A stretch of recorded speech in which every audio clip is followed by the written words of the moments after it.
Chapter 3, Part 3, the books now extant, and the supposed Zoroastrian authorship. Of these 21 Gnostics, which have been enumerated, only the 19th, the Vendidad, is preserved complete. Of a few of the others, such as the Vishtasp, Sasto, and Hadokto, and perhaps the Bako, some fragments are only extant.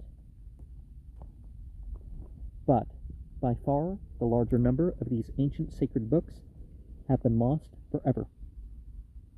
In the library of the Khan, Bahadar Dastur no Shirvanja, I think it might be Khan Babadar Dastur no Shirvanja, Babadar, one word. At Pune, there is a small fragment said to belong to this Gnostic, and referring to the treatment of a dead body and the fate of the soul immediately after death. But Dastur Hoshangje is doubtful about its authenticity. There are, however, in the Zend Avesta, as used by the Parsi priests nowadays, other books extant besides the Vendidad, which are either not mentioned in the foregoing list, as the Yasna and Visparad, are not clearly indicated as the Yasts. These last, as well as the shorter prayers, Nyayesh, Afringan, Gaz, Siroza, were very probably contained in the 14th and 21st Gnostics.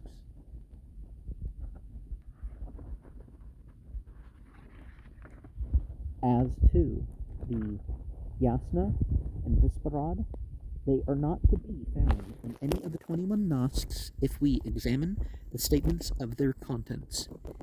They were probably separate from them altogether, occupying in regard to the Gnostics the same rank as the Vedas in the Brahmanical literature do in reference to the Shastras and Puranas. That the Yasna is the most sacred book of the whole Zend Avesta may be easily ascertained by perusing and comparing it with the other books contained in the scripture of the Parsis nowadays, where, as in the Vendidad, many verses from it are quoted as most sacred and scriptural. The difference between the Yasna and the Avesta Zend, said to have been contained in the 21 Gnostics, is about the same as that between the 5 Mosaic books, Pentateuch, which were always believed by the Jews to be the most sacred part of the Old Testament. Well, the Israelites, right? And the other books of the Old Testament, together with the different parts of the extensive Talmud. Well, okay, maybe they mean the Tanakh, because people say Torah instead of law, prophets' writings.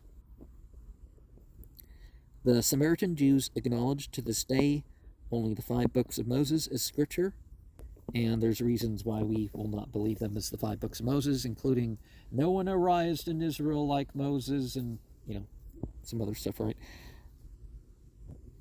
Some portions of this enormously large work, the Talmud, which may be said even surpass the original extent of the 21 Gnostics, especially those called Halakha, rule, are as authoritative for the Jews as the Torah, Pentateuch itself. And by Talmud, we mean the Mishnah and then the Gemara commentary outside of the Mishnah. There is no doubt, and the present state of the only Gnostic now completely extant, viz. the Vendidad, seems to prove it, that by far the larger bulk of the various contents of these books contained Zend, or the explanation of an ancient sacred text called Avesta. A good deal of the contents of these Zend books is in all probability extant in the Pahlavi literature, as yet very imperfectly known in Europe.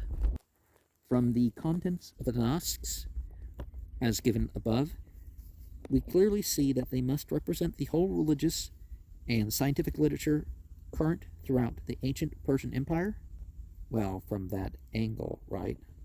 You know, because there's never one religion. And 4. They treated not only of religious topics, but of medicine, astronomy, agriculture, botany, philosophy, and so on. That the contents of those Zoroastrian books, which were known to the Greeks and Romans, were of such a various character undoubtedly follows from the reports which have reached our time.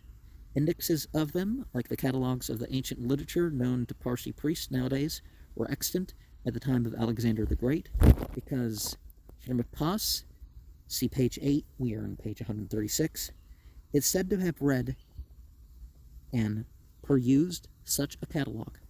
This extensive literature, which in all probability was already complete in BCE 400, see the last section of this essay, so the Achaemenid revival period, shows the great activity and scientific interest exhibited by the priests of the Zoroastrian religion in olden times. So comprehensive a literature was, of course, the work of centuries, especially if one takes into consideration the scarcity and expense of fit writing materials. They used cow skins, which were prepared for the purpose, and the fragments of the ancient literature extant in the Zend-Avesta. No word meaning to write is anywhere to be found. This is merely fortuitous, because systematic books on scientific matters can never be compared without the aid of writing.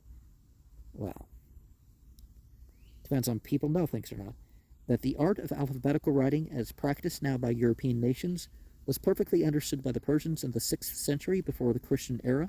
We know now from the descriptions of the kings of the Achaemenian dynasty, such as Cyrus and Darius.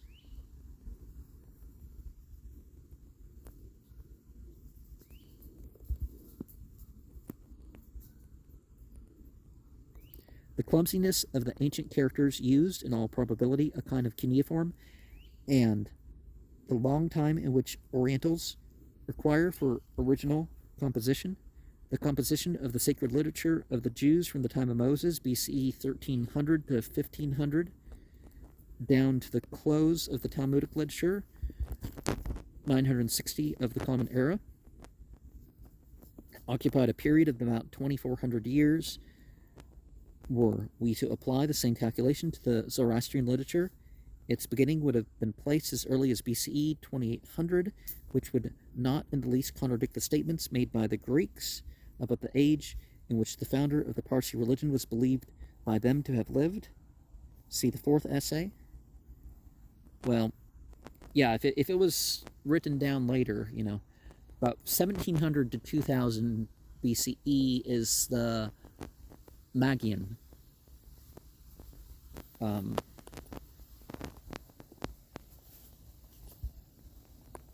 restoration period.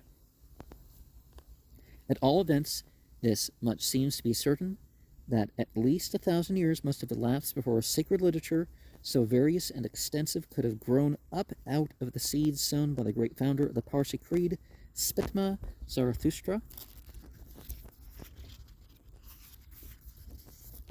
As to the authorship of these books, they were ascribed by the ancient Greeks and Romans, and are so by the present Parsis to Zoroaster himself.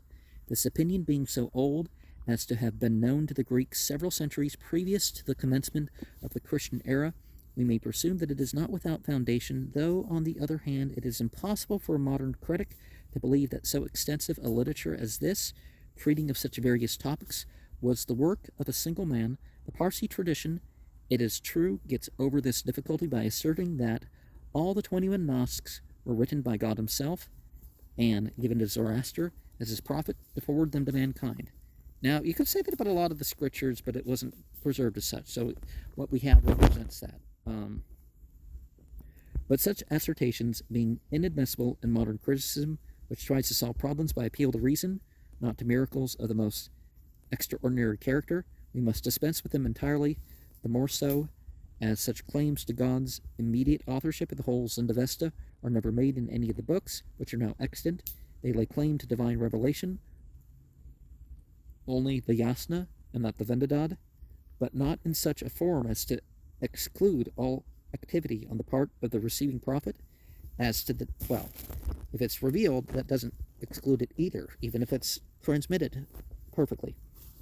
As to the nature of this revelation, the reader may best learn it from the second Gatha, of which a translation will be given in the 7th section of this essay. He will see that the prophet was believed to have held conversations with God himself, questioning the Supreme Being about all matters of importance and receiving always the right answers to his questions. The prophet, accordingly, after having been instructed, communicated these accounts of his conversations with God to his disciples and the public at large. Who wrote them down is quite uncertain, for in the old books no mention of this circumstance is made. The scanty text, which can be traced to the founder himself, were very likely not written down by him, but learnt by heart by his disciples, as was the case with the numerous Vedic hymns, which for centuries were handed down orally only. To the European reader, it may be somewhat astonishing to hear that such large works as the Vedas could be faithfully and accurately retained in the memory for centuries, but considering that at the present day thousands of Brahmins exist who are able to recite parrot-like with the greatest accuracy, even to accents, the whole of one of the Vedas, and millions of Muslims can recite the Quran, we are driven to admit that the same might have been the case in those earlier times, with which we must trace the origin of the Zoroastrian religion. Some of them can even recite multiple collections of hadith books. The point is that there was this guy that supposedly could recite hundreds of hadith collections, and some of these collections have thousands of narrations. Tens of thousands, a few of them. As long as the language of the hymns or prayers repeated was a living one and perfectly intelligible, there was no need of committing them to writing. But as soon as it had become dead, the aid of writing was required in order to guard the sacred prayers against corruption and mutilation. That was in all probability the case already 1,000 years before the beginning of our era. To revert to the supposed Zoroastrian authorship of the whole Zendavesta, believed by the ancient Greeks as well as by the modern Parsis, the solution of the difficulty is simple. If we take the name Zarathustra, Zoroaster, not as the proper name of only one individual, but as the general title of the spiritual heads of the religious community of the ancient Persians, that this was really the case, the reader will see from the 4th essay the founder is distinguished by the name Spitma. The high priest of the whole Parsi community was believed to be the successor of the great founder Spitma, Zarathustra, and to have inherited his spirit. His sayings and decisions, therefore, were listened to with the greatest reverence, and in the course of time believed to be as sacred and divine as those which are, with reason, to be ascribed to the founder alone. The meaning of the supposed Zoroastrian authorship of the whole Zendavesta is that the scripture is the joint work of the high priests in the ancient Persian Empire and other priests nearest to them in rank, compiled in the course of centuries. This circumstance throws light upon the fact that only the Dasturs, or present high priest, are required to understand the meaning of the Zendavesta, and no one who has not thoroughly studied it can be acknowledged as a real Dastur. The text, extant now, and collected for the first time in Westergaard's valuable edition, comprised the following books: Yasna, Visparad, Vendadad, and 24 sections called Yashts, including fragments of the Hadokt Nask, number 22 in Westergaard's edition, and Vishtasp Nask, number 24.